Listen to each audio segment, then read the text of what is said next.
මොකක්ද යකෝ මේක? ගලක් වගේනේ.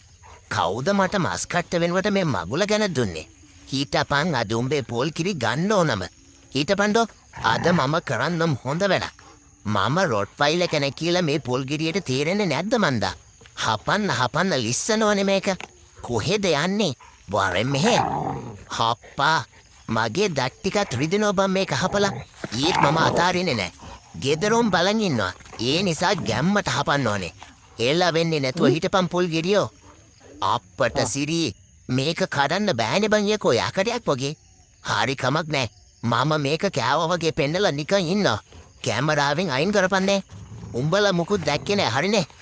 යාළුවනේ වීඩියෝ එක අවසන් වෙනකම් බැලුවට ගොඩක් ස්තුතියි. අපේ රොටාගේ මේ වගේ තවත් ආතල් වීඩියෝ ඉස්සරහටත් බලන්න පේජ් එකට ලයික් එකක් දාලා යාළුවන්ටත් බලන්න ෂෙයා පාරක්කුත් දාගෙනම යන්න.